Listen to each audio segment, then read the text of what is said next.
जय श्री राम दोस्तों, स्वागत है आप सभी का सनातन धर्म यात्रा में। आज की वीडियो में हम बात करने वाले हैं कि क्या गौतम बुद्ध भी लोगों को लालच देकर बौद्ध भिक्षु बनाते थे। आज के समय में आप सभी देखते हैं कि विभिन्न मत पंथ संप्रदाय वाले अलग अलग प्रकार का लालच देते हैं लोगों को। जैसे कुछ लोग पैसों का लालच, तो कुछ लोग चावल की बोरी का, कुछ बराबरी का, तो वहीं कुछ स्त्रियों का और तमाम तरह के पाखंड दिखाकर, जो कि आजकल पंजाब में जोरों शोरों पर चल रहा है। परंतु वह व्यक्ति जिसे भगवान की उपाधि दी गई, यानी कि भगवान गौतम बुद्ध, वह भी यदि लालच देकर लोगों को बौद्ध भिक्षु बनाए, वो भी अप्सराओं का लालच देकर, तब आप उस व्यक्ति और उसके द्वारा प्रदत्त मत की मानसिकता को समझ सकते हैं कि वह किस स्तर की मानसिकता रही होगी। तो आइए देखते हैं कि गौतम बुद्ध ने किसे अप्सराओं का लालच देकर बौद्ध भिक्षु बनाया था। दोस्तों, यह गाथा त्रिपिटक के धम्मपद बग्ग 1 में 13वीं और 14वीं गाथा है। वीडियो में मैंने पुस्तक के स्क्रीनशॉट लगाए हैं, आप पूरी गाथा पढ़ सकते हैं। मैं आपको शॉर्ट में गाथा सुनाता हूँ। तो गाथा इस प्रकार है कि जब गौतम बुद्ध घर छोड़कर संन्यास लेने के लिए जा रहे थे, तब उन्होंने वादा किया था कि एक बार कपिलवस्तु लौटकर जरूर आएंगे। अपने इसी वचन को पूरा करने के लिए बुद्ध उस समय कपिलवस्तु आए। जब उनके छोटे भाई नंद का विवाह और राज्याभिषेक होने वाला था, बुद्ध कपिलवस्तु आए जरूर, पर उन्होंने महल में जाने के बदले बगीचे में ही रहना उचित समझा। उनके पिता और छोटे भाई नंद उनसे मिलने बगीचे में ही आए। कुछ देर ठहरने के बाद जब बुद्ध वापस बिहार यानी बौद्ध मठ में जाने लगे, तब उनका छोटा भाई नंद उन्हें विदा करने के लिए आया। बुद्ध ने जैसे ही छोटे भाई को देखा, उसे अपना कटोरा यानी कि भिक्षा पात्र पकड़ा दिया। नंद भी कटोरा लेकर पीछे पीछे चलने लगा।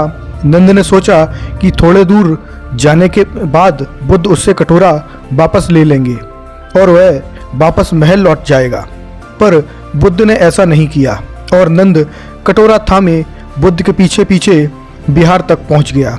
जब नंद ने बुद्ध को विदा करने के लिए जा रहा था, तब उसकी सुंदर पत्नी ने उससे निवेदन किया था कि हे प्रियतम, शीघ्र वापस आ जाना। जैसे ही नंद बिहार में पहुंचा, बुद्ध ने उससे पूछा कि क्या तुम प्रवज्जित यानी सन्यासी हो गए। नंद यह वचन सुनते ही स्तब्ध हो गया। उसने इस स्थिति की कल्पना भी नहीं की थी। वह असमंजस में पड़ गया और हड़बड़ाहट में उसके मुंह से हाँ निकल गया। बेचारा नंद, जो शीघ्र ही राजा बनने वाला था और जिसकी पत्नी महल में उसकी राह देख रही थी, बुद्ध ने उसका मुंडन करवाकर उसे भीख का कटोरा पकड़ा दिया।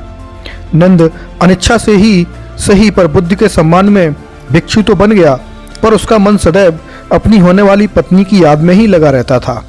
ना तो वह भिक्षा मांगने जाता और ना ही बिहार के किसी काम में हाथ बटाता था। बस सदैव गुमसुम पत्नी के ख्यालों में खोया रहता था।